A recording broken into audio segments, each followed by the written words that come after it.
해외 이주 노동자들은 무슨 바퀴벌레 비유하기를 하는가 하면 네네. 그다음에 무슨 여성에 대해서 계집이니까 봐주겠다, 뭐 장애를 무기로 삼는다, 장애가 천운인 줄 알아라, 이런 식의 얘기를 하고 있단 말이에요. 저런 얘기를 한다는 것들을 저는 정말 네. 믿을 수가 없고 이거는 분명히 문제가 된다라고 생각을 합니다. 저는 평상시에도 어떤 생각 가졌는지가 제일 드러나고요. 이들이 약자를 괴롭힌다는 게 아주 프레임이 고착화된 것 같아요. 혼을 내줘야죠. 왜 대표님이 이렇게 너그러우신지. 한꺼번에 나가면 조금씩 여기저기서 이제 나 혼자서 다 독식할 수 있을 때 나가야 되거든요. 근데 이미 2명이 나간다 그랬잖아요. 네. 그럼 나머지 검사장 입장에서는 내가 지금 나가봤자 의미가 몸값이 생각보다 안 없네. 올라가는군요. 그렇게 생각할 수가 있어요. 과거 군사 정권에서나 있을 법한 얘기들을 지금 하고 있는 거예요. 치욕적이라고 하던데 그런 식의 용어까지 쓰면서 정부의 정책 결정, 그것도 본인의 상급자에 대해서 네. 그런 식으로 언론 플레이하는 거를 놔둬야 됩니까? 아니 법조인은 그렇지 않다니까요. 이 검사들은 자기가 처음부터 변호사 했을 때 자기가 벌어들일 수 있는 수익이나 이런 걸 다 계산을 해요. 근데 이렇게 강등해서 쫓아내겠다고 하는 나라가 전 세계 어디 있냐고요. 예컨대- 공산국가 제외하고는 있습니까? 네, 대한민국 예컨대- 검찰 같은 것도 전 세계에 참 찾기 어려운 구조거든요. 네. 이건 전형적인 물타기지. 아니 물타기가 무슨 아니라 말씀 아니 시가위원 시사 토크쇼 장르만 여의도 11월 18일 화요일 순서 시작하겠습니다. 반갑습니다. 정영진이고요. 오늘 장르만 여의도는 한마음 한뜻이 돼서 말씀들 아마 잘 해주실 것 같습니다. 시작 전부터 보니까 의견 합치가 잘 되네요. 어떤 이슈들이 있는지 오늘 함께 이야기 나눠주실 분들 먼저 소개해드리고 바로 시작하겠습니다. 요즘 제일 핫한 분 노영희 변호사님 어서 오십시오. 네, 안녕하세요. 네, 아유 여기저기서 막 모셔가려고 난리라고. 아닙니다. 예, 얘기를 들었습니다. 자, 그리고 노영희 변호사가 한없이 부러운 김종혁 국민의힘 고양병 당협위원. 제가 왜 한없이 부럽습니까? 좋아하시더만요. 아니 좋아하죠. 난 좋아해요. 아니 그게 아니고 개인적인 관계하고 뭐 부러운 나 하긴 난 징계받고 그러니까. 아니 축하드려요. 딱 주의. 아주 적절한. 주의. 언제 그 언제적 얘기를 하시는 거예요? 그래도. 자, 그리고 전투력 하면 이분 또 이기기 어렵죠. 신인규 변호사님 어서 오십시오. 네 안녕하세요 신입니다. 반갑습니다. 최윤경 기자 오늘 뉴스 정리 부탁드리겠습니다. 네, 안녕하십니까. 네. 자, 그러면 어떤 소식부터 좀 먼저 가면 좋을까요? 네, 이재명 대통령이 G20 정상회의를 계기로 중동 아프리카 4개국 순방길에 올랐습니다. 네. 도착을 했습니다. 네.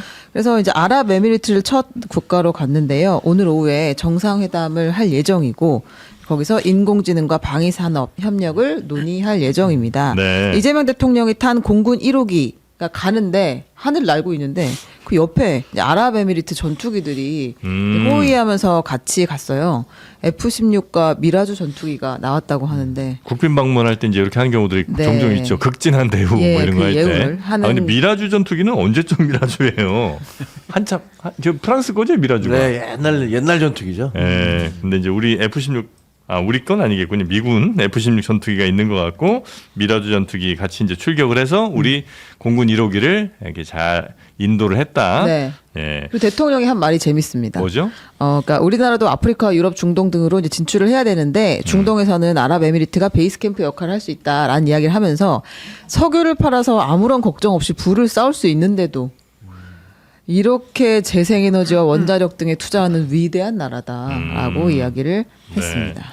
뭐 방문할 때 이렇게 좋은 얘기 좀 덕담 많이 해 줘야죠. 네. 이 부러움이 느껴지지 않나요? 석유를 팔아서 석유도 이렇게 많은데 그냥 살 수 있는데도 이렇게 열심히 살다니. 그 중동 국가들이 요즘에 그 AI 투자에 굉장히 적극적이고 또 재생에너지 쪽으로도 상당히 많은 돈을 투자하는 걸로 뭐 이 사우디를 비롯해서 하여튼 뭐 UAE라든지 이런 나라들이 굉장히 앞서서 나가고 있는 것 같더라고요. 어마어마한 돈들 투자해서. AI 관련해서는 네. 이제 우리나라가 지금 AI 아시아 수도 AI 허브에서 이제 아시아 수도를 얘기하고 있을 정도로 이제 어마어마한 이제 발전을 우리가 예정하고 있는데 네. 이 UAE가 사실은 연구 결과에 따르면은 AI 관련해서 그 순위를 매긴 자료들이 있어요. 거기 보면 세계 5위권에 UAE가 나옵니다. 그러니까 굉장히 의외로 굉장히 발달한 나라이기 때문에 아마 우리나라 지금 뭐 엔비디아에서 이제 칩도 공급받고 한다면은 아마 UAE와의 교류는 상당히 좀 유의미할 것이다. 네, 그런 생각이 듭니다. 네. 뭐 중동의 또 여러 세일즈 외교를 통해서 어떤 성과들을 또 가져올지는 뭐 며칠 지나 보면 답들이 또 나오지 않을까 싶습니다. 자, 그리고 다음 뉴스도 한번 넘어가 볼까요? 네, 요즘 가장 부산스러운 우리 오세훈 시장 이야기를 좀 해보려고 합니다. 불쌍스러워. 아 정말 저는 부산스럽다고 생각해요. 그러니까 오세훈 시장이 지금 한강버스 사고가 한 번 있었잖아요. 한 번이 아니고 이제 여러 차례 있었죠. 이제 그 지금 수습을 하고 있는 상황인데 그거에 이어서 지금 그 광화문 앞에 이제 조형물을 설치하겠다라고 했어요. 감사의 정원을 꾸리겠다라고 했는데요. 감사의 정원. 예, 이 감사의 정원은 6.25 전쟁 당시에 우리나라를 지원한 22개국, 22개국에 대한 감사의 뜻을 담아서 예산 730억 원을 들여가지고 이 각 나라에서 돌을 가지고 온다는 거예요. 돌? 네. 예. 그 해당 국가에서 돌을 가지고 와서 이제 밭들어총 모양의 구조물을 만들겠다라고 이제 이야기했습니다. 22개 나라의 돌들로 네. 그 나라 군인들 조각을 이렇게 해서 네. 밭으로 총문 모양을 만들겠다. 그렇습니다. 아, 그래요. 그래서 이제 여러 나라들 22개 나라들의 이제 감사의 뜻을 표하는 뭐 그런 조형을 하겠다는 건데 요거는 찬반이 꽤 나뉘는 모양이죠? 근데 이거는 전 좀 이해가 안 가는 게요. 네. 전쟁 기념관에도 사실 이와 유사한 작품들이 있어요. 이게 있겠죠. 2015년 11월에 이제 유엔 창설 70주년을 맞이해서 그 기념으로 서울대 조형연구소에서 만든 조형물 작품이 참전국 모두에 대해서 다 이렇게 기업 후원으로 설치되어 있거든요. 네. 근데 이제 여기 전쟁기념관은 당연히 이제 그 장소도 마찬가지고 괜찮은데 이런 게 있는데 굳이 광화문에다가 또 남의 나라 돌을 다 갖다가 놓고 이거를 왜 한다는 건지 도대체 광화문을 못 살게 구는 이유가 뭔지를 모르겠어요. 우리가 거기서 뭔가 모여서 자기를 뭐 할까봐 그러는 건지는 모르겠지만 좀 너무 행정력과 예산 낭비가 너무 심하지 않습니까? 한강버스와 마찬가지로. 너무 낭비다. 네, 이렇게 하는 이유가 뭡니까? 이렇게 도대체? 한 이유가 뭐죠?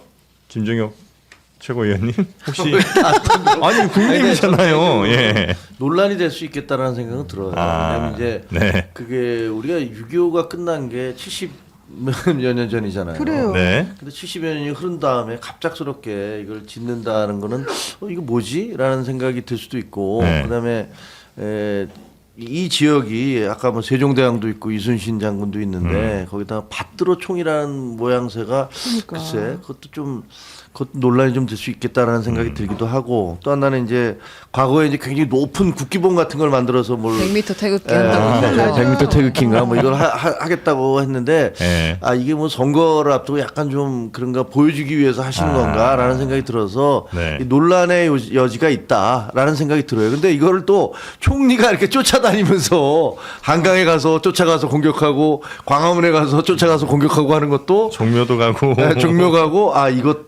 이것도 정치적으로 지금 완전히 정쟁화하고 있구나라는 생각이 들어서 네. 이건 그냥 놔두면 뭐 여론이나 이런 것들을 여론이 이래저래 뭐 공방이 오가면서 정리가 되지 않을까 싶은데 네. 완전히 정치적인 쟁점으로 가고 있구나라는 느낌이 들어서 좀 씁쓸합니다. 예산이 한 730억 요 정도 아마 들어가. 730억. 네, 그 정도 들어간다고 하는 것 근데 같은데요. 이제 그 한강버스 같은 경우는 이제 안전에 관한 문제 제기가 있었는데 그걸 또 오세훈 시장이 정쟁이라는 식으로 또 비판을 하고 있어서 그건 좀 올바른 대처법은 아닌 것 같고요.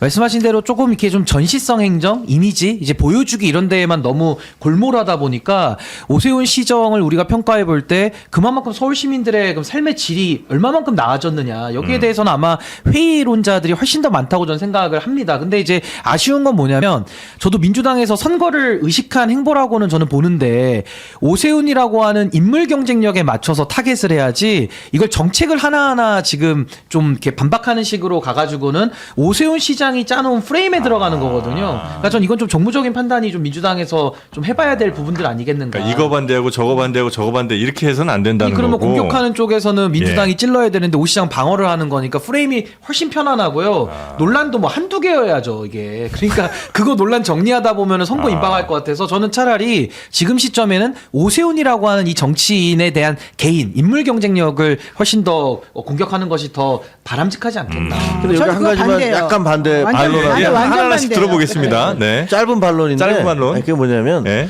오세훈 시장의 재임 기간 동안에 서울 시민들의 삶이 나빠졌다라고 주장하는 것은 그거는 뭐 누구든지 주장할 수 있어요. 근데 그 반대쪽 주장도 꽤 있잖아요. 그러면 여론조사에서 오세훈 시장이 가장 높게 나오는 거는 어떻게 설명을 할 거예요? 그러니까 이거는 그냥 각자의 입장에 따라서 얘기할 수 아니, 있지만 민주당의 인물 경쟁력이 없으니까 반사이익으로 높게 나온다고 볼 수도 있는 거고. 뭐 그럴 수도 있죠. 그렇지만 네. 그렇다고 저는 별로 해서 삶의 질이 좋아진 거죠. 오세훈 시장이 뭐 있는 동안에 서울시가 나빠졌다라는 식으로 단정하는 것은 그건 그렇게 보기 생각할 나름일 수도 수 있지만 있다. 네, 보기 나름 수 평가의 있다. 영역이니까. 네. 알겠습니다. 자 근데 그리고 어쨌든 이렇게 죄송합니다. 이런 표현 써서 뻘짓을 하는데 그냥 놔두고 나중에 한꺼번에 뭔가 정리하자. 그렇게 하면은 이거 늦어야 730억 원을 들여가지고 뭔가를 하겠다는 거잖아요. 게다가 광화문은 우리나라 민주주의의 상징 아닙니까? 그런 공간에다가 밭들어총 모양의 돌을 여기저기 갖다 놓고 앉아가지고 뭘 하겠다는 겁니까? 그러니까 지금 신인기반에서 말하는 것처럼 그냥 한꺼번에 다 정리하는 것도 물론 필요하겠지만은 네. 그거보다는 지금 이렇게 이거 지금 그대로 내버려두면 진짜 실행을 한단 말이죠. 한강버스도 막 계속해서 끝까지 하는 거 봐요. 아직도 한강버스 막 떠 있는데도 하잖아요. 그러니까 그런 걸 보게 되면 오세훈 시장이 그냥 맘먹고 뭐 하겠다 그러는데 그걸 가만히 놔뒀다가 나중에 한다? 그럼 저는 실기하는 거라고 생각하고 실제 이런 거는 못하게 해야지 예산이라도 낭비가 덜 된다. 네. 그리고 왜 자꾸 오세훈 시장은 이 외모와 다르게 전장 같은 데 좀 관심을 많이 가지는지 내가 진짜 외모는 왜 나와? 왜냐면 외모는 되게 순해 보이고 착해 보이고 멋있잖아요. 네. 근데 여기다가 왜 밭들어총 나는 그러니까 차라리 다른 나라에 관련해서 뭔가 한다 그래도 좋아요. 근데 왜 밭들어총이냐고요 지금 시점에서. 이 평화를 네. 오히려 좀 더 추구해야 돼. 그래야 되죠. 그런 광장에. 본인은 평화롭게 생겼는데 왜 자꾸 우리 아니, 뭐- 서울 시민들을 아니 얼평하지 않습니다. 오세훈 시장이 나는 얼평 괜찮다. 아니 과거에 괜찮다고. 아니야 네. 아닙니다. 아니 정수기 CF를 찍은 적은 아, 있어요. 그렇죠. 네. 정수기 그래요. CF를 찍은 건 되게 좋은 면이니까 좋은 건데 저는 노 변호사님 말씀에 제가 뭐 반박하자는 건 아니고 당연히 지적해야죠. 민주당에서 지적하는 건 맞는데 제가 아까 지적한 부분은 지금 서울시장 후보로 나오겠다는 사람들이 다 오세훈 시장한테 매달리는 쪽으로 가는 것은 저는 뭐 선거에 있어서는 오세훈 시장을 오히려 도와주는 그런 프레임이기 그러니까. 때문에 좀 네. 지혜롭게 지적할 필요가 그러니까 있다라는 신 변호사가 이 공채 못 받는 거예요. 전 단 적이 없는데 아니 그러니까 민심공천 한번 받아볼까요, 제가? 민심공천은 아니고 네. 내가 신인교에서 좋아하는 건 다 아는데 이제 문제는 자꾸 이런 식으로 하는 게 한 명을 공격한다 이런 프레임을 쓰면 안 돼요. 이거는 왜냐면 잘못된 정책에 오세훈 대해서 시장의 잘못된 정책이 진짜 지적을 많거든요. 한다 이런 말씀이신 거죠? 아따, 눈 뜨고 있는데 난사를 막 지금 하잖아. 깜짝 놀랐습니다. 아니 근데 그 선거할 때 보면 나중에 결국 이제 시간이 좀 지나고 나면 이런 논란들 뭐 있겠죠. 근데 큰 조형물, 큰 뭐 뭘 버려놔.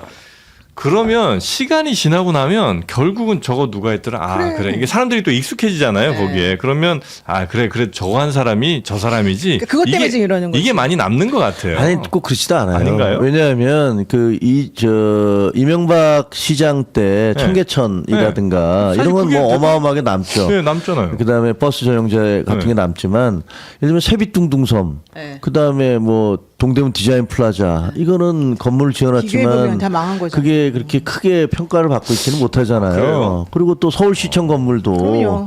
그래서 이게 디자인으로 했지만 그게 과연 이게 과연 맞나 이런 논란도 있기 때문에 꼭 네.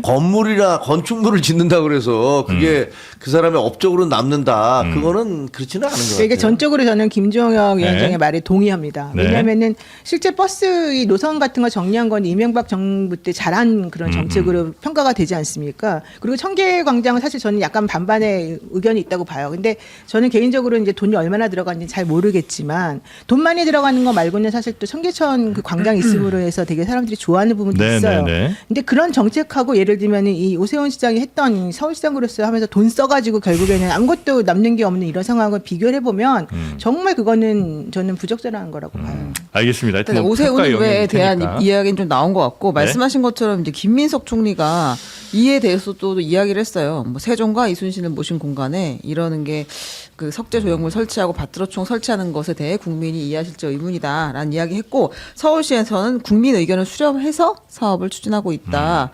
그리고 왜 내가 하면 정의로운 추모고 오세훈이 하면 불의한 추모라고 하느냐라는 이제 입장도 네. 내놨습니다. 요건 어떻게 선거를 매우 의식한 행보로 보세요? 아니면 총리로서 충분히 이 정도는 지적을 하는 게 당연한 처사라고 보십니까? 저는 뭐 두 가지가 다 섞여 있다고 봅니다. 뭐 예. 전혀 이렇게 선거나 이런 거하고 무관하게 막 하는 것 같지는 않고 하지만 그럼에도 불구하고 이제 오세훈 시장의 정책 지금까지 우리 눈에 딱 띄는 거 기억 남는 거 한강버스 아까 말씀하신 세빛둥둥섬 그다음에 종묘 관련해 가지고 나오는 그런 네. 여러 가지 얘기 게다가 이 밭들어총까지 지금 전체적으로는 다 부정적인 반응들을 이끌어내는 그런 정책들이란 말이에요. 근데 이거를 그냥 끝까지 밀어붙이고 뭔가 집착하는 듯한 모습을 보이게 되면 사실 그게 전부 다 누구의 손해입니까? 서울 시민들의 손해예요. 서울 시민들의 그 돈으로 하는 거니까. 네. 그래서 만약에 이런 걸 정말 하고 싶으면 저 여기서 오세훈 시장이 국민의 의견을 수렴해서 추진한다 그랬는데 저한테 한 번도 물어본 적도 없어요. 저 서울시에 사는데 그러니까 어떤 식으로 의견을 수렴했다는 건지도 모르겠어요. 네. 아니, 저는 오세훈 시장 정책에 대해서 좀 냉정하게 얘기를 예, 예. 하기도 하지만 예. 그렇다고 해서 총리가 쫓아다니면서 스토커하듯이 그 장소마다 가면서 그걸 공격하는 건 명백하게 정치적인 공격이라고 보여져요. 지금 민주당에서 거기에 필적할 만한 후보가 없다라는 그런 여론조사 결과에 대해서 뭐 네. 절박감을 느끼는 건 알겠지만 그런 식으로 하면은 그 공격의 진정성에 대해서 받아들이기가 참 어렵거든요. 김민석 총리가 서울시장 나온다고 보세요? 뭐 본인도 또 나온다 안 나온다 뭐 사석에서는 안 나온다 뭐 이런 네, 얘기를 했고 저도 나오기가 쉽지는 않을 거다 뭐 이런 생각을 하지만 예. 그러나 그렇다고 해서 뭐 내가 이렇게 공격하는 것으로서 내 역할을 다 하는 거야라는 식의 모습을 보여주면 그거는 별로 옳지 않다라고 생각합니다. 알겠습니다. 자, 근데 아까 그 네. 한 명 오세훈 시장에 필적할 만한 민주당의 인사가 없기 때문에 이런 거 한다 그런 취지로 말씀을 하셨는데 저는 그건 아니라고 봐요. 왜냐하면 현재 시장이기 때문에 가지고 있는 프리미엄이 분명히 있는 것이고 지금 민주당에서는 이제 한 명으로 경선에서 결국 이제 선택이 돼야 되는데 그 사람이 아직 안 정해졌기 때문에 이제 1대1 구도로 뭔가 하기가 좀 곤란한 부분이 있었던 막상 것 본선 같습니다. 시작되면 달라진다. 네. 저도 네. 한 말씀만 앞으로, 드리면 네. 저는 총리께서 이런 정책적 사안에 대해서 지적하는 건 전 할 수 있다고 봅니다. 네. 총리니까 당연히 그건 업무 관할에 전 들어간다고 보는데 이제 민주당 선거 얘기 나왔으니까 민주당 후보들이요 지금 나오겠다는 사람들 되게 많아요 서울시장에 대해서. 근데 전반적으로 내가 뭘 하겠다라는 내용은 찾아보기가 매우 어렵고 그냥 오세훈 때리기에만 좀 너무 몰입하고 있는 이미지가 좀 커가지고 전 이렇게 가가지고는 더 어려워진다. 그러니까 조금 더 서울 시민들이 지금의 오세훈 시정에 지금 어떻게 보면 4번이나 했고 이번에 5번째잖아요. 도전한다 그러면 네. 얼마나 시민들이 지쳐 있겠습니까? 그렇다면 그 마음을 사로잡기 위한 어떻게 보면 이재명 정부와 발을 맞춰서 만들어 나갈 서울시의 비전은 뭐냐. 이제 이런 것들을 더 적극적으로 판을 짜서 싸워야지 오세훈 시장이 현직이기도 하고 그 짜놓은 정책에 대해서 끌려가듯이 대응해가지고 과연 더 지지를 얻어낼 수 있을까? 네. 저는 그 부분이 좀 매우 아쉽습니다. 안티 오세훈으로는 안 된다. 아니 반 오세훈으로는 한계가 있죠. 네. 게 뭐였어? 아니 저는 오세훈 시장의 저는 지금 시정에 대해서 저는 매우 부정적이기 때문에 알겠습니다. 좀 교체를 원합니다. 저는 개인적으로. 자, 그리고 박민영 커밍아웃 하시는 거야 지금. 괜찮네. 좋네 아주. 아니 저는 난 안 좋아. 자, 그리고 국민의힘에 큰 악재 하나가 또 터졌습니다. 좀 약간 충격적인 진짜 발언이라서 네. 이건 직접 들어보려고 하는데요. 국민의힘의 박민영 미디어 대변인이 그 시각장애를 가지고 있는 같은 당의 김예지 의원을 비하했는데 일단 요거 먼저 들어보겠습니다. 네. 쌍욕이 안 나올 수가 없어요, 김혜지는. 비례대표로 꿀은 빨고 싶고, 근데 민주당 가면 공천 안 줄 것 같고. 왜냐면 그러니까요. 민주당에 널린 게 김혜지 과거든. 정말로 한 김혜지 같은 사람이 눈 불편한 거 말고는 기득권이에요. 오히려 자기가 그런 일부 약자성을 무기 삼는 거예요. 장애인 너무 많이 할당을 해서 전 문제라고 봐요. 저렇게까지 무슨 그러니까 박민영 대변인이 왜 이런 얘기를 했는지 이게 평소에 갖고 있던 생각인지도 진짜 만약에 이 평소 갖고 있는 생각이고 신념이면 아무리 뭐 어떤 좋은 뭐 맥락이 설령 그 앞에 있었다 하더라도 이건 매우 부적절한 거 아니겠습니까? 우리 저요? 김종혁 최고위원께 먼저 좀 여쭤보고 싶습니다. 아, 이건 뭐 말도 안 되는 소리죠. 지금 저 방송에서들 네. 이게 너무 부적절하기 때문에 사실 거기에 있던 내용들을 다 전하고 있지는 못해요. 근데 네, 맞습니다. 그걸 원래 다 들어보면 정말 어이가 없어서 어떻게 저런 발언을 할 수가 있지 하고 싶을 정도. 그러니까 장애인과 여성과 해외 이주 노동자들이나 이런 사람들에 대해서 심지어는 해외 이주 노동자들은 무슨 바퀴벌레 아유. 비유하기를 하는가 하면 네네. 그다음에 무슨 여성에 대해서 계집이니까 봐주겠다 뭐 이런 말도 안 되는 뭐 오체 분실을 시키겠다.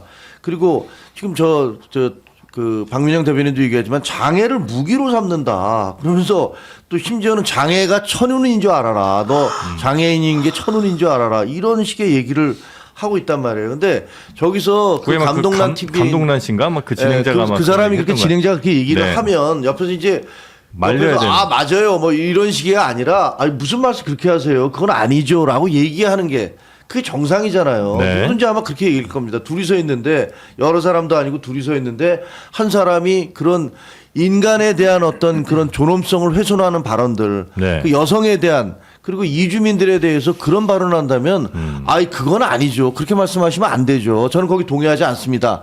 라고 얘기를 하는 게 정상이에요. 네. 근데 거기에서 맞아요. 이런 식으로 웃고 같이 낄낄대고 라고 하는 걸 보면 이게 대한민국 아니라 다른 나라 같았으면 예를 들면 이게 이 언론 자유가 굉장히 보장돼 있다는 미국 같은 경우는 어떨까 생각해 보면 아마 그 사람은 정치적으로 끝났을 거예요. 가만히 있지 않을 거예요. 아마 모든 사람들이. 그리고 아마 형사 처벌도 받을 거라고 생각을 해요. 저는.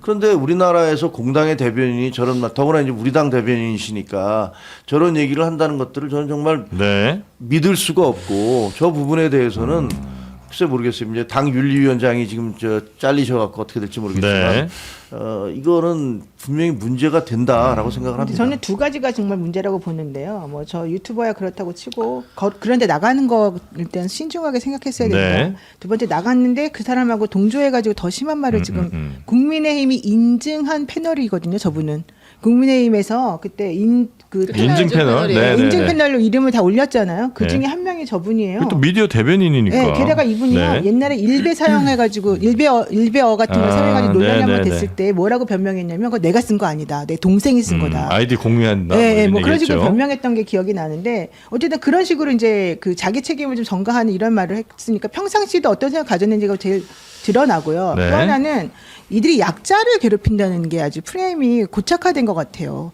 그 외국인 노동자라든가 뭐 성소수자라든가 장애인이라든가 여자라든가 뭐 물론 여자는 이제 뭐 약자인지 아닌지 또 논의가 있겠습니다. 네. 이런 것을 자기네들끼리 얘기하면서 막 낄낄거리고 웃고 이러고 있는다는 거 말이 안 되고요. 세 번 또 하나는 장동혁 대표는 왜 이 사람이 뭐 사표를 냈는데 반려했다 이런 얘기 나오지 않습니까? 현실적으로 이런 거를 반려한다는 게 저는 타당하지 않다고 봅니다. 지금 이런 식으로 잘못했고 옳지 않은 그 자기네 당의 미디어 대변인의 말이 사실은 그 당의 생각이라고 사람들에게 널리 알려지는 상황에서 그 사람이 잘못 말했다라는 게 누가 보더라도 거의 많이 인정을 할 텐데 거기에 대해서 본인이 뭐 안 하고 싶었겠지만 어쨌든 책임진다는 의미에서 사의를 표명했으면 그걸 받아들이고 이제 다시는 그런 일이 벌어지지 않도록 하자라고 하는 게 저는 당대표의 말이라고 생각하거든요. 사실 그 사표를 받기보다는 뭐 징계를 해서 뭐 혼을 무슨 내줘야죠. 강직 뭐 당원권 정지를 그렇죠. 한다든지 뭐 이런 걸 사실 해야 되는 거 아니에요? 맞아요. 근데 그거를 뭐 꼬리 자르기라는 둥 이러면서 사의를 뭐 하지 말아라는 둥 어떻게 그런 얘기가 나오는지 왜 대표님이 이렇게 너그러우신지 우리 김정혁 대변인 지금 주의받았습니다만 대변인이 아니라 김정혁 위원장 주의받았습니다만 그때 거하고 비교해보면 비교도 안 되거든요. 예. 근데 어떻게 이런 식으로 편파적으로 이게 당이 운영되는지 모르겠어요. 그러니까 원을 점점 키워간다고 하는데 그 원이 도대체 무슨 어느 원이야. 원인지 어느 기준인지를 잘 모르겠어요. 장동혁 대표. 그 장동혁 대표가 논란은 정리하되 인재는 지킨다는 원칙 때문에 이제 사표를 반려했다고 하고요. 그 보수 정당에서 논란이 불거질 경우에 사람을 바로 내치는 꼬리 자르기 관행은 사라져야 한다라는 이유로 이제 사표를 반려했다고 합니다. 근데 네. 저게 그 박민영 대변인 미디어 대변인이죠. 참 희한한 그 발언을 하고 다닌 게 한두 번이 아니고 이게 장애 그 자체를 공격하는 거. 그리고 장애 그 자체를 지금 혐오의 대상으로 올린다는 것 자체가 저는 정말 이거는 용납할 수 없는 지경까지 와버렸다. 과거에는 이제 소위 말하는 이제 젊은 세대를 대표하는 이준석 정치라는 것이 대놓고 혐오를 안 하고요. 혐오한 거 있으면 갖고 와봐라 이런 식으로 얘기하면서 조롱을 투입시켜가지고 지지자들로 하여금 혐오 구조를 만들게 하는 상당히 좀 교묘한 방식이었는데 이제는 대놓고 하는 거예요. 그러니까 이렇게 됐을 때 저는 앞으로 지금 장동혁 대표가 징계도 안 하고 뭐 유야무야 넘어가지 않습니까? 그럼 앞으로 징계가 없는데 저 발언이 규제가 될까요?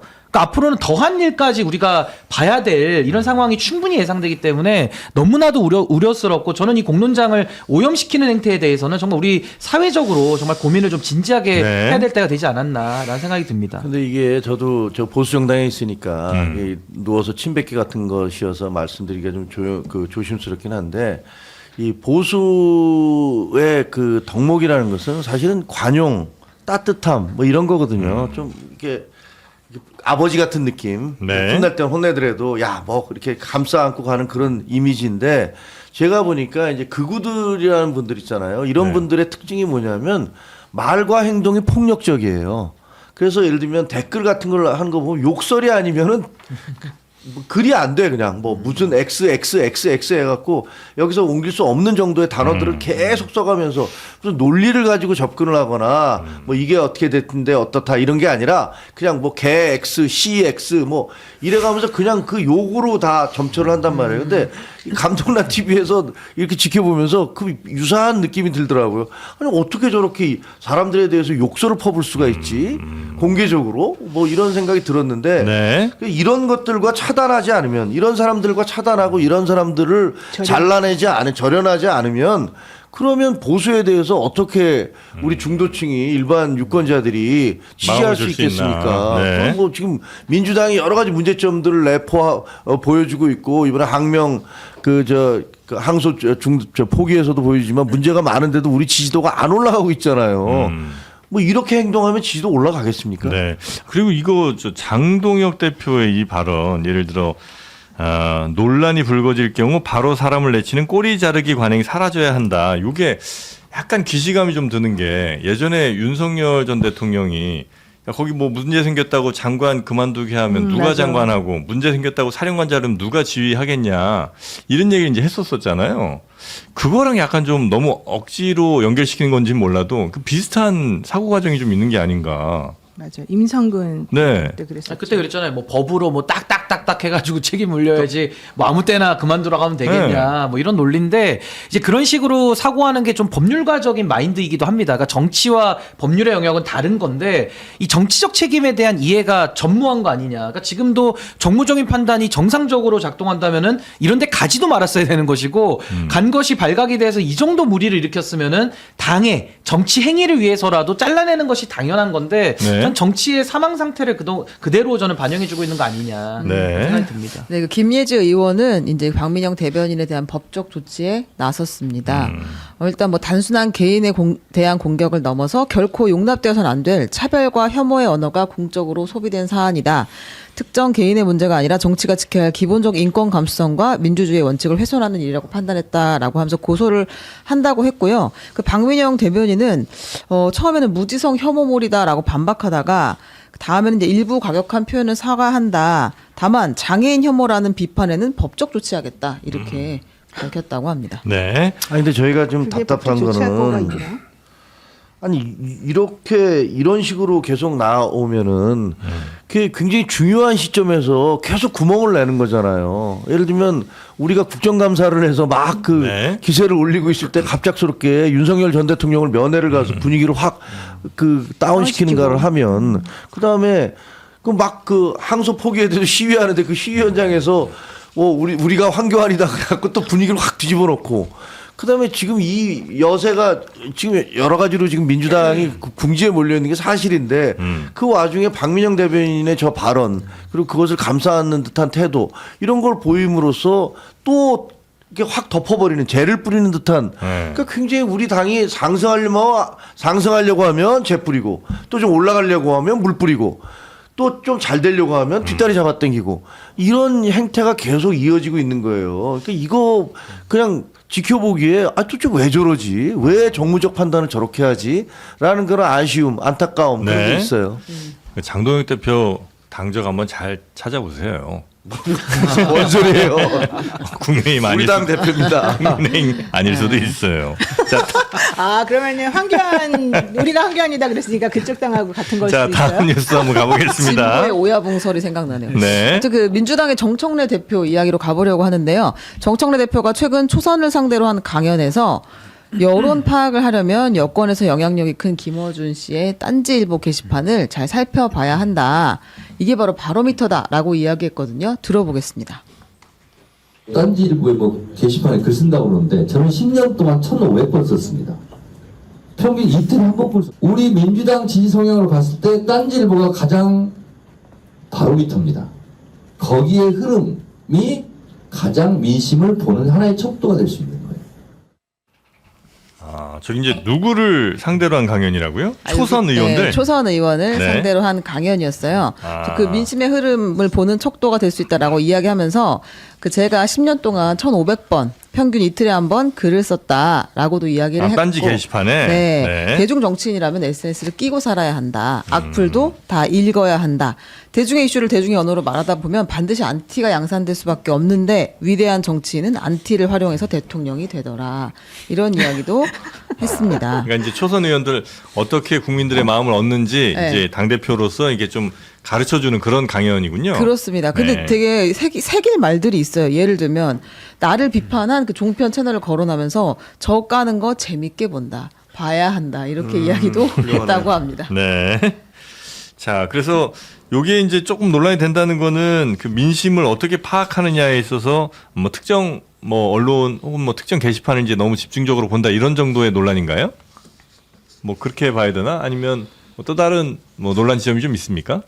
아니, 논란인지 아닌지는 이제 말씀을 하시면은 될 것 같은데. 네. 전 되게 재밌게 봤어요. 저거를. 아. 그러니까 아니, 근데- 이게 투자 설명회 하는.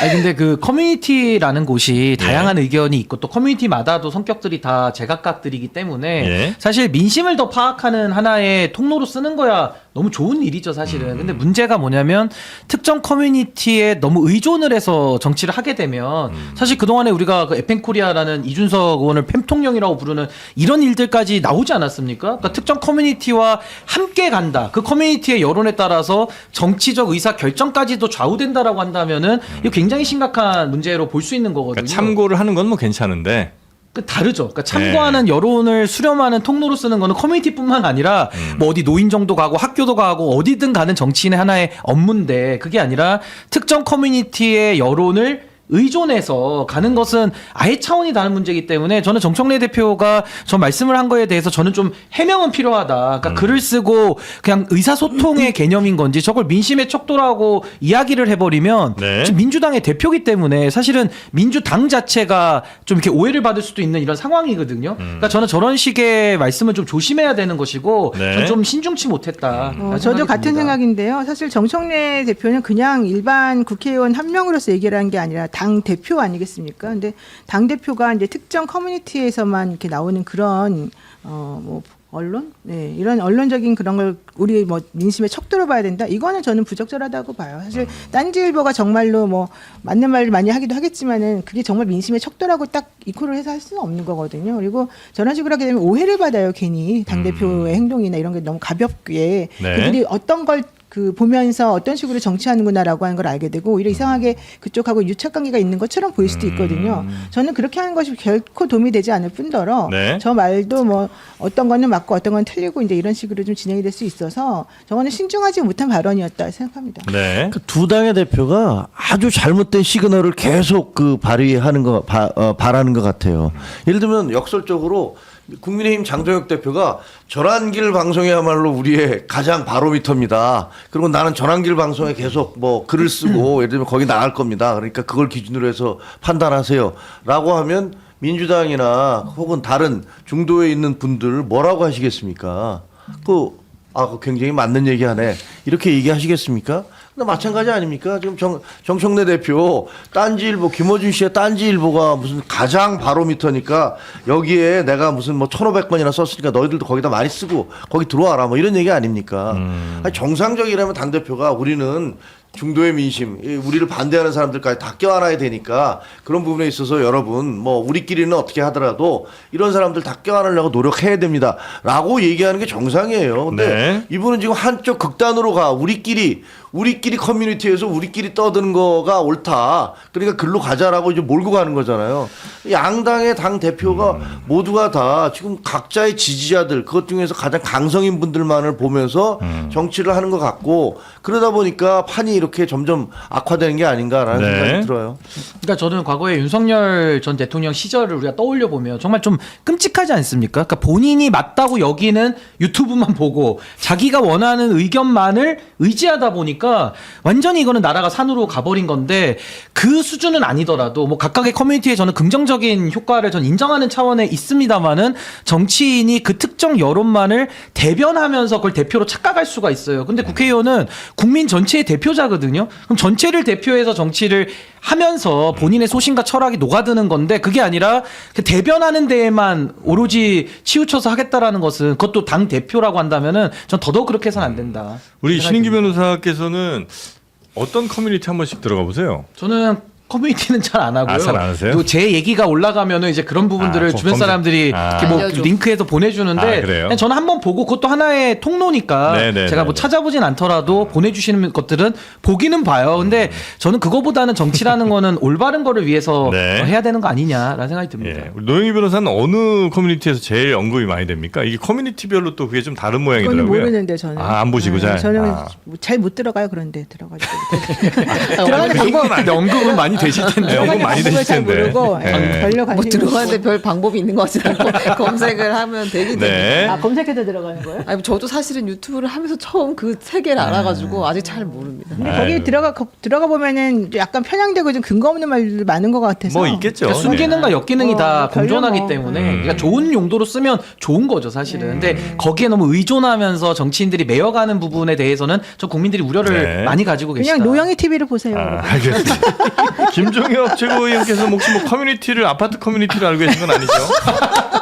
저는 안 들어갑니다. 안 들어가고 뭐 그 저 오히려 이제 예. 저 우리 당과 관련된 커뮤니티에서 저를 욕을 많이 한다는 걸 알고 있지만 예. 뭐 안 들어갑니다. 아, 잘 안 들어가시고. 헬스장 있고 그런 거 아니니까요. 여기 계신 분들은 커뮤니티 잘 안 우리가 들어가시잖아. 좀 올드해서 그런 거야. 근데 그러니까. 그게 게임을 하시는 분들은 좀 네. 많이 이렇게 익숙해 하시는데 아, 게임 온라인 하시는 게임에 분들. 익숙치 않은 분들은 또 하기가 좀 아, 쉽지 않은 그래요? 구조라서. 또 용어 같은 것도 또 그 커뮤니티만 쓰는 용어들이 또 맞아요. 있죠. 그렇죠. 예. 왜요? 아니 어머니 이 뭐, 어머님도 뭐. 아파트 커뮤니티에서 터졌어요 지금. 수영장 생각하신 거 아니에요? 수영장, 자 헬스장. 넘어가겠습니다. 예. 자, 다음 뉴스 자, 가볼까요? 그 대장동 항소 포기 요 상황에 반발하는 18명 있었잖아요. 검사장들. 이거 상황 설명해 달라라고 했던 검사장 집단 성명에 참여했던 박재혁 수원지검장이 이제 저 그만둘게요라고 사표를 냈다고 하고요. 그리고 거기에 이어서 송강 광주고검 검사장도 저도 그냥 그만둘게요. 네, 이렇게 이야기했다고 합니다. 아, 그럼 이제 이후로도 18명 중에 그만둘 사람이 좀 더 나오겠군요. 이렇게 2명 물고 트면 생각보다 안 나올 수도 있는데 이제 아, 그런가요? 그것까지는 정확하게 알 수 없고 네. 이제 이 사람들이 사표를 그냥 받아줄 것인가의 문제는 있을 것 같아요. 근데 이게 검사들이요. 특히 나갈 타이밍이 되게 중요하거든요.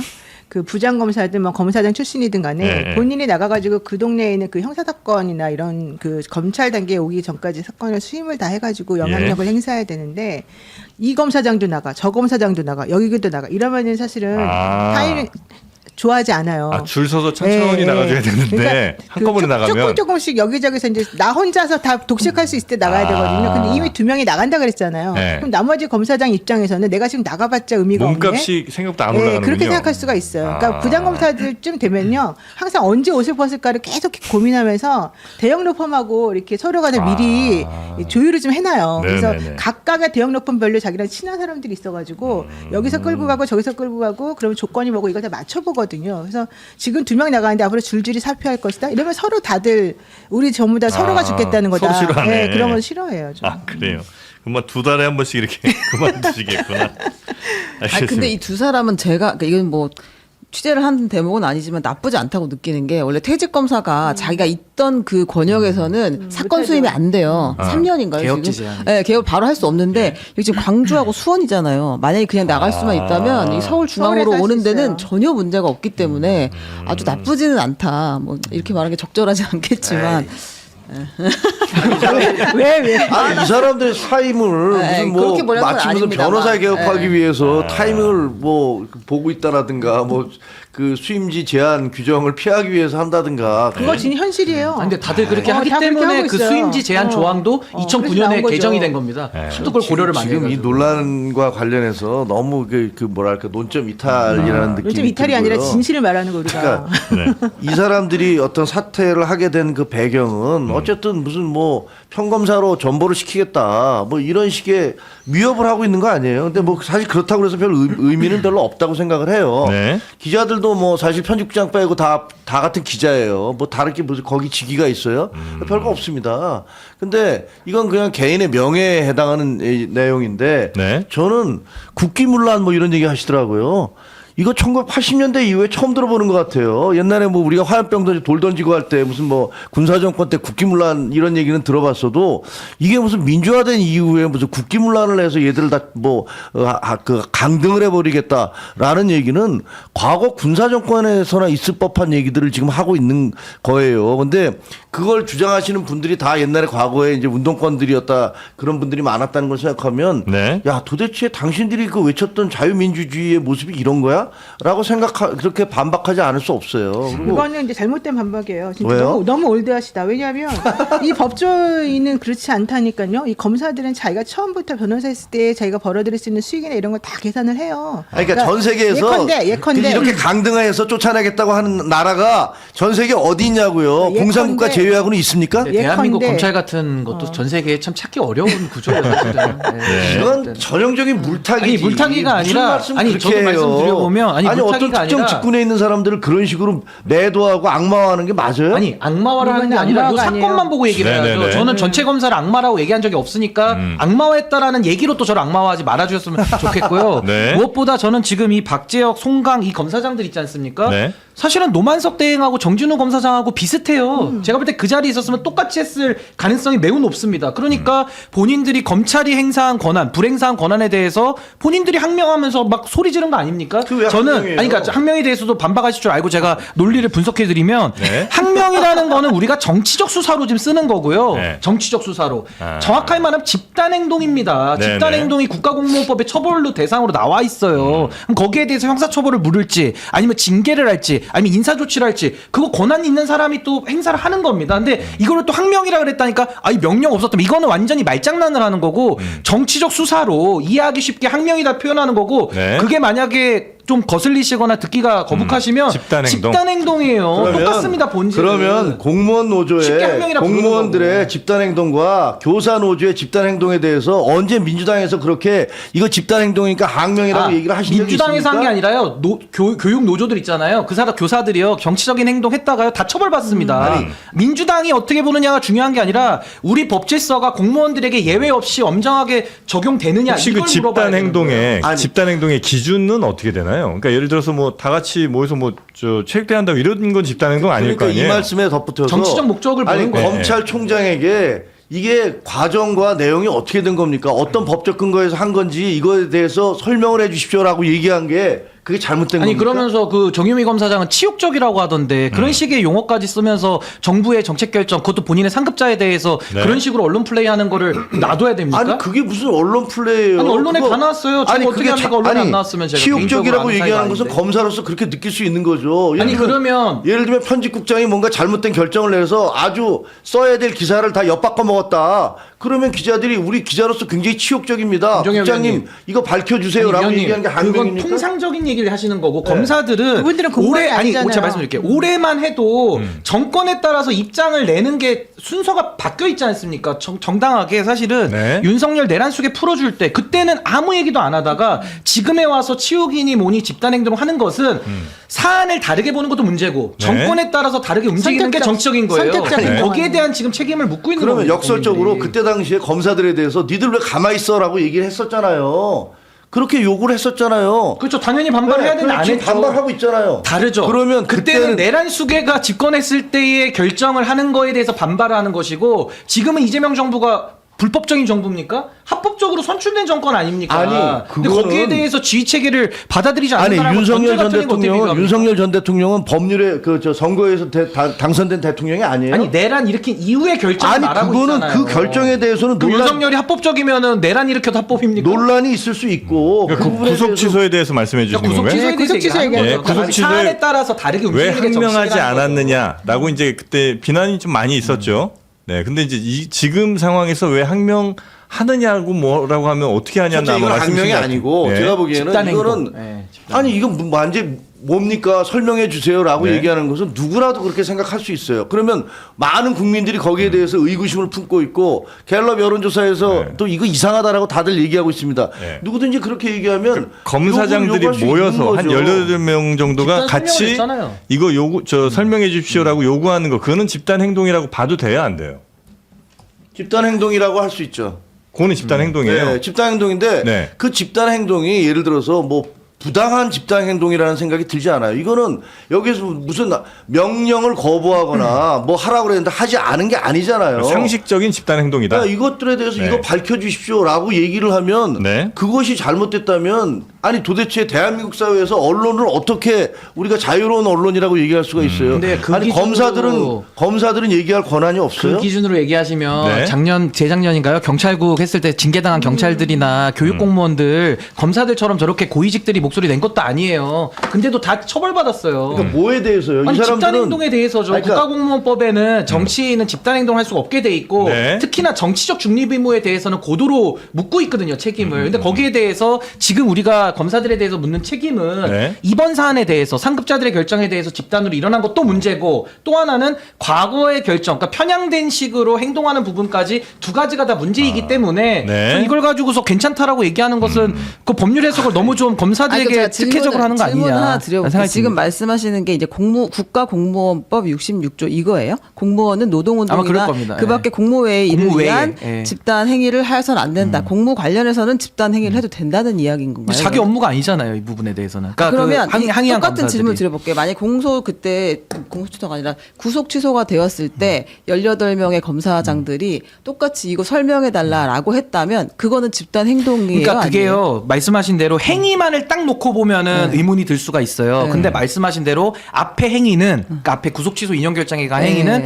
윤석열이라고 하는 내란 수계를 풀어주는 부분에 대해서 네. 항의를 한 거라고 만약에 하지도 않았지만 네. 지금 전제를 가정으로 물어보시는 네. 거니까 네. 했다라고 하면 그 부분에 대해서 국민들이 내란을 정리하는 과정에서 검사들이 했다. 예를 들면 이번에 조성현 대령이나 이런 분들 명의 와도 어겨버렸는데도 처벌 안 받고 훈장 받잖아요. 그러니까 그런 식으로 이해될 수가 있는 건데 네. 지금은 이재명 그거는 정부 하에서 선택적이지. 아니 선택적인 게 아니, 아니고 내란을 들어보죠, 놓고 어떻게 먼저. 선택이라고 예, 근데 합니까? 그렇고 이 근데 사안은- 이번 사안은 예. 합법적으로 지금 선출된 그 정부가 네. 운영하고 있고 검찰이 가지고 있는 자신들의 상급자들이 내린 결정에 대해서 네. 저항을 할 명분이 없는 거예요. 옳고 왜 그름을 없어요? 아, 근데 그거- 항소를 아니, 옳고 그름을 포기하라는 따져서 해야죠. 항소를 포기하라는 이제 이야기가 신중하게 고려하라는 이야기가 있었고 그걸 이제 자신의 상급자인 노만석 그 대행은 그냥 이제 그걸 이해하고 그렇게 행동했다는 거 아니에요? 그러면 이제 검사들이 당연히 이 대행한테 아 그거 이상하지 않아요? 설명을 해주세요라고 얘기하는 게 왜 전 사안마다 다른지를 모르겠어요. 근데 그게 저는 근본적으로 묻고 싶은 게 만약 검사들이 우리 최 기자님처럼 저한테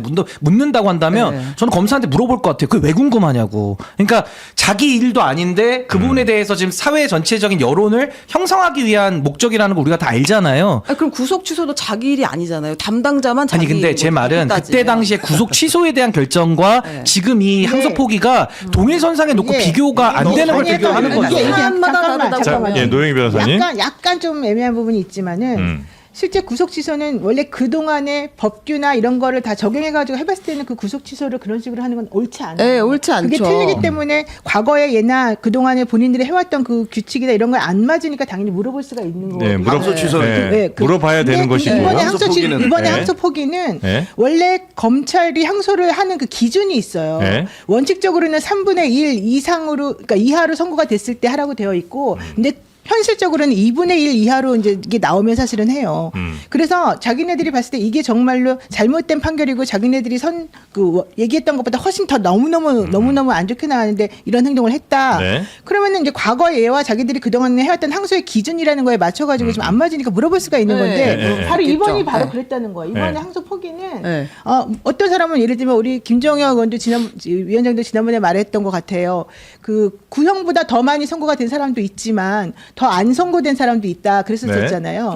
뭐 남욱이나 이런 사람들. 네. 그럼 그런 사람들에 대한 그 판결은 구형보다 2분의 1밖에 안 됐단 말이에요. 네. 그럼 그 사람들은 2분의 1밖에 안 됐기 때문에 원칙적으로 항소를 안 해도 되는 게 항소를 그동안에 해도 되고 안 해도 되는 거죠. 예, 안 그동안에 해도 되는 그러니까 거죠. 예. 해도 되고 안 해도 되는 거고 그동안에 네. 이런 경우는 보통 안 한단 말이에요. 그러니까 거기에 대해서 이렇게까지 물어보면 아니, 보통 안 없어요. 하는지는 저는 모르겠고 사실 아니, 내가 알아서 말해주잖아요 지금. 그래서. 아니 그게 아니, 보통 안 아니라 하는 집에 통계가 제가 나와봐야 아까 아는 말하다가 것이고. 이어가면서 에이. 그게 아니라 네. 저는 지금 이 사안에 대해서 네. 갖지 않은 거를 갖게 놓고 비교하는 것 자꾸 자체가 이렇게 저는 얘기하잖아. 전제가 지금 불편한 거고 아니 이제 잠깐만요. 신 변호사 얘기는 저는 만약에 저에 대해서 김정혁 위원님처럼 너 선택적이야. 저 선택적으로 이거는 저는 받아들일 수밖에 없어요. 왜냐하면 아니 내란을 정리하는 국면에서 있었던 그 즉시항고 포기건과 네. 지금 이 항소 포기건을 동일선상에 그렇게 놓으면 놓고서 안 돼요. 갑자기 그때는 아니 내란이면요 저도 그날 국회에 가서 항의했어요. 그때는 숨소리도 안 냈던 사람들이 이제 와가지고 아 이거 항소 포기에 대해서는 궁금한데 자. 막 궁금증이 생겨 막 물어봐요. 그걸 집단적으로 하니까 집단 행동이고 뭐 징계의 필요성이 네. 있다는 겁니다. 저는 그때 숨소리 냈던 더 사람이니까 선택적인 얘기할 수 저는. 있을 것 한 같아요. 말씀씩 예. 정도만 듣겠습니다. 예, 저는 뭐 내란의 그때 중립이 당시에 어디 있습니까? 가서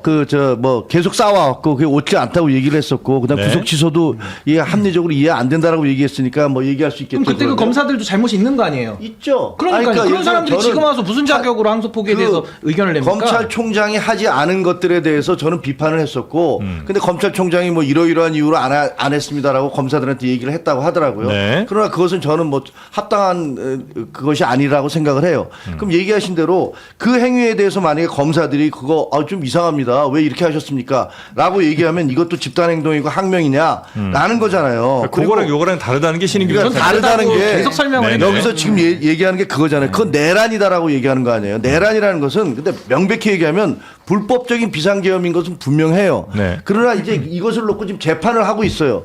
그래서 이게 내란죄로 확정이 되면 이거 내란범이 될 거예요. 근데 법적인 용어로서의 내란. 그렇죠. 예, 네. 그런 거예요. 근데 적어도 재판 판정이 나기 전까지는 이게 불법적인 거니까 구속이 됐고 재판을 받고 있는 거지만 지금 신 변호사가 법조인이 그건 내란이니까 거기에 대해서는 무슨 짓을 해도 되는 것이고 그다음에 이것은 내란이 아니니까 여기에 대해서는 항명하는 것은 전혀요, 잘못됐다라고 전혀. 얘기하는 건 그게 아니고 그거야말로 선택적인 아니, 거고 변호사가 어떻게 그런 식으로 아니 변호사라고 해서 그런 말을 왜 못합니까? 저는요 만약에 참. 예. 김종혁 의원님의 의견을 제가 일이라도 동의를 하려면요 전제가 필요해요. 아까 말한 대로 둘은 다른 경우다. 두 번째 검사들이 그때도 만약에 소리를 냈다면 오케이. 전 지금에 대해서도 널리 이해해서 아 그래 집단행동들 이거 넘어가자. 네. 정의도 없네 검사들 이렇게 할 수 있는데 그때 안 했고 지금 했다라는 거는 검사들 지금 양심이 있습니까? 선택적이고 정의와 정치적이란 양심의 문제가 아니에요, 말씀이신 이거. 것 같고요. 왜 정의와 양심 그렇게 정서적인 문제로 접근을 하세요?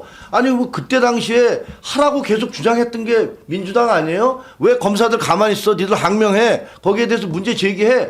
이렇게 얘기했던 사람들이 이번 건에 대해서 검사들이 이거 이상한데요. 좀 밝혀주세요라고 네. 얘기하니까 이건 항명이니까 니들 전부 다 이등병으로 강등해서 쫓아내겠어라고 얘기를 그래서 결론적으로는 3월 그게 말이 7일 때 됩니까? 아무 소리도 안 냈으니까 안 냈고요. 이번엔 소리를 냈잖아요. 그 자체를 집단항명으로 규정하는 집단 겁니다. 행위하고 자격도 없다는 이제 말씀이신 것 같고요. 집단행동 정확하게. 그러니까 사안마다 집단 행동을 규정하는 게 행동. 다르다는 게 신인규 변호사님의 네. 주장인 거고 그게 왜 다르냐라는 게 이제 김종혁 그 위원장님의 이야기인 것 같은데요. 일단 그 정성호 장관은 지금 법무검찰의 안정이 중요하다. 그래서 어떤 것이 가장 좋은 방법인지 고민을 많이 하고 있다라고 이야기를 했고요. 민주당에서는 지금 이 사의를 표명한 검사들 사표를 받아주면 안 된다. 이 사람들 항명으로 징계를 해야 한다라고 이야기하고 있는 상황입니다. 네. 정성호 장관이랑 민주당에서의 약간의 온도차는 조금 느껴지는 것 같긴 하네요. 네, 이건 좀 두고 봐야 될 것 같아요. 네. 서로 조금 이제 대하는 방식이 좀 다른 것 같습니다. 저는 사표를 수리하지 않고 징계했으면 좋겠어요. 이 사람들. 그러면 네. 그러면 소송 들어갈 거예요. 그래서 이 정권 내내 그 문제가 제기될 겁니다. 그래서 무엇이 옳았는지 사법적 판결을 받을 거예요. 그러니까 그렇게 하시라고 하고 싶어요. 지금 계속 꼬리 빼는 것 같아. 재판중지법도 막 논란이 되니까 슬그머니 들어가고 그다음 4심제도 슬그머니 들어가고 뭐 이렇게 던져놨다가 여론이 나빠지면 슬슬 발을 빼더라고요. 근데 징계 이 제대로 부분에 한번 해봐라. 징계해봐라. 징계해서 분명히 다 당사자들 변호사고 검사 출신이잖아요. 분명히 문제 제기할 겁니다. 소송 걸 겁니다. 네. 그 소송 걸어서 누구 말이 맞았는지 그걸 한번 따져봤으면 좋겠어요. 저도 주동자들에 대해서는 전 징계해야 된다고 네, 봅니다. 징계해야 징계해야 돼요. 바랍니다. 의견 합치가 좀 된 것 같네요. 여기서는 네. 다행히. 요거는 합의됐네. 네. 자, 재판 관련된 이야기 빨리 한번 네, 여기 가볼까요? 내란 재판이 있었는데요. 네. 한덕수 전 총리 재판에 두 사람이 증인으로 나왔습니다. 이제 한 사람은 추경호 전 국민의힘 원내대표고 또 한 사람은 최상목 전 경제부총리인데 추경호 전 원내대표는 한마디도 이제 하지 않겠다. 나는 이 사건으로 구속영장이 청구되어 있는 사람이다. 라고 하면서 모든 증언을 거부했고 그것을 양쪽과 재판장이 모두 다 받아들였어요. 이제 알겠다고. 그래서 이야기하지 않고 돌아갔습니다. 그런 상황이고 이제 네. 곧 체포동의안 통과되면 영장실질심사를 받을 것이고요. 최상목 전 부총리가 이제 몇 가지 이야기를 했습니다. 하나는 그 계엄 당시에 한덕수 전 총리가 계엄을 반대하는 걸 나는 보지 못했다라고 이야기를 했고요. 요건 이제 한덕수 재판에서 아주 의미 있게 작용할 만한 증언인 것 같고. 그러니까 한덕수 전 총리는 나는 반대했다고 얘기를 했는데 주장했는데 지금까지 증인으로 나오는 모든 사람들이 본 적이 한덕수가 없다. 반대한 걸 본 적이 없다라고 네. 지금 이제 이야기를 하고 있는 상황이고 그리고 대통령에게 이제 물어봤더니 이건 이미 돌이킬 수 없다 결정을 한 일이다 이 계엄은 이렇게 이야기를 했다고 진술을 했어요. 그리고 그 당일 상황에 최상목 그 전 총리가 뭐 접힌 종이 3번 접힌 종이를 받았다. 뭐 그리고 잘 보지 않았다. 이렇게 이야기를 했잖아요. 그 부분을 집중적으로 물어봤는데 네. 실제로 본인은 못 봤다고 하고 접혔다고 했지만 CCTV를 보니까 빳빳한 종이를 받았고 그 종이를 잘 받고 심지어 그 종이에 형광펜까지 쳐져 있었다. 누가 쳤는지는 알 수 없습니다. 뭐 본인이 나중에 일단 안경을 안 써서. 쳤을 수도 있고. 그리고 이제 기억이 안 난다는 거죠? 네, 그리고 이제 봤는데 왜 못 봤다는 식으로 얘기했느냐고 재판장이 계속 물어봐요. 비상 입법 기구 이야기까지 나왔는데 그 증인은 법대에 나왔고 법학 전공하셨으면 다른 사람과 달리 이게 얼마나 심각한 것인지 이해할 수 있었을 텐데 근데 계속 기억이 안 난다고 이야기를 했어요. 네, 기억력 좋으신 분으로 알고 있는데 여튼 기억은 안 난다라고 얘기를 하고 있고 이양 뭐 얘기 나온 거 재판부 관련된 소식 쭉 듣고 한 말씀씩 듣고 재판부가 마무리할까요? 또 하나 이야기를 네. 했는데요. 그 계속해서 이제 최 부총리가 자신을 방어하는 이야기를 하니까 네. 이진관 부장판사가 이렇게 얘기했어요. 이게 뭐 그럴 수도 있고 기억이 안 날 수도 있는데 뭔가 객관적인 상황하고 명확하게 다르게 적극적으로 진술을 하는 것은 저희가 의심해 볼 수밖에 없다. 아, 재판부 판사가 이렇게 얘기를 했어요. 예, 혹시 네. 이제 그렇게 답변하셨던 이유가 증인의 책임을 경감시키거나 아니면 대행 체제를 유지하기 위한다든지 다른 목적이 있어서 그런 것이 아니냐라고 이야기했습니다. 아, 이 증언에 대해서 좀 신빙성을 의심해 본다. 뭐 이런 얘기로 들리네요. 네. 네. 자, 지금 한덕수 재판의 최상목 전 부총리 이런 태도들 역시 뭐 본인은 본인도 일단 살아야 되니까 뭐 이런 얘기를 좀 한 것 같고 추경호 전 원내대표는 어쨌든 본인은 또 재판이 바로 앞두고 있으니까 증언을 아예 이제 못하는 상황. 이제 재판들이 서서히 정리돼가는 분위기인 것 같죠? 아, 네네. 네. 내년에 이제 재판부 바뀌기 전에 아마 이제 주요 사건들 몇 가지는 선고가 날 것 같아요. 2월에 이제 인사가 있잖아요. 그 전에 그 윤석열 내란 우두머리 이거 직위원 재판부에서 하고 있는 거, 김용현 조지호 내란 중요임무 종사 재판 요거 네. 내년 초에 일단 정리를 할 것으로 보이는데 보이고. 좀 두고 봐야 될 것 같고요. 한덕수 내란 우두머리 방조는 내년 1월 말에 선고를 할 거라고 목표를 제시했어요 재판장이. 네. 그러니까 요거는 하게 될 것 같고, 그다음 김건희하고 이제 건진법사 요것도 내년 초에는 선고가 나올 것으로 보이고 노상원도 작은 사건이 선고가 나올 걸로 보입니다. 그 우리가 3년 구형했다고 했던 개인정보보호법 위반 있잖아요. 네. 이 사건은 12월이면 선고가 날 것 같습니다. 네. 제가 오늘 이제 방송 보면서 우리 저 김종혁 최고위원님의 아주 독특한 습관 하나를 발견했습니다. 우리 최은경 기자가 뭐라고 얘기를 하면 이렇게 딱 그 정리를 쫙 메모하십니다. 오. 예. 그리고 다 하는데? 아니 지금 저 노영희 변호사가 뭐 얘기하시면 풍경화를 이렇게 그려요. 풍경화를 그리고 너무한 거 아니에요? 고릴라 그리신 거 아니에요? 고릴라. 그리고죠. 뭐야 진짜. 아니 그 신인규 유영아 의원 있어. 유영아. 아니 신인기 변호사 맞아요. 얘기하면 막 낙서합니다. 그 낙서를 아 그게 아니고요. 와, 보여줘봐요. 심리 상태를 보여줘봐요. 왜냐면 보여줘봐. 최은경 기자가 하는 것은 팩트에 대한 거. 윤석열, 김용현, 조지호 내년 초, 한덕수 1월 말, 김건희 1월. 팩트를 얘기하니까 기자가 팩트를 얘기하니까 메모를 팩트에 하시고. 대해서 메모를 맞아요. 네. 왜냐면 기억이라는 게 네. 조금 숫자 틀릴 수 있으니까. 풍경화는 왜 그리시는 거예요? 무슨 풍경? 아 이거 내가 봤어요 그림. 뭘 이렇게 얘기하지? 뭐 그림 보니까 풍경화 산도 그리고 하시던데. 아니 그리고 네. 예를 들면 신인규 변호사 얘기할 때는 반박 논리 낙서를 막 하시던데. 얘기를 막 할 때 반박 논리 막 적는 거고 노 변호사하고는 뭐 오늘 이렇게 크게 쟁점이 없으니까 그냥 편안한 마음으로. 편안한 마음으로 마음으로. 다른 생각도 안 하고 이렇게. 알겠습니다. 아 자세히도 보셨네. 아 이거 얘기하는 거예요? 네, 그림이 뭐 많더라고요. 아 진짜 그건 뭐예요? 무슨 그림이에요? 아니 이거는 뭐 그냥 머릿속에서 예를 들면 이렇게 검사들이 이렇게 반박을 해. 이거 좀 이렇게 좀 찍어봐봐요. 국무회의 회의장 같은데. 이거 회의장. 보여줘봐요. 법정 아니야, 법정? 아니 그러니까 회의장에서 뭐 업종에서 뭐 이렇게 했겠구나라는 것들을 그냥 이거 생각해. 그냥 한 장만 그린 거 아니야? 지금 다 모든 여러 다 장 있어요. 그래. 여러 장 장이 있어요. 그래. 예. 제가 낙서를 좋아하는. 저기도 돼 있고 세 장이나 그렇게 돼 있고. 그거 막 쓴 거잖아요. 예. 그 밑에 보면은 이렇게 줄 같은 게 그어져 있고. 뭐 있어요, 하여튼. 쉬운 거예요. 네, 알겠습니다. 이상해. 자, 이렇게- 저한테 신경을 좀 써주세요.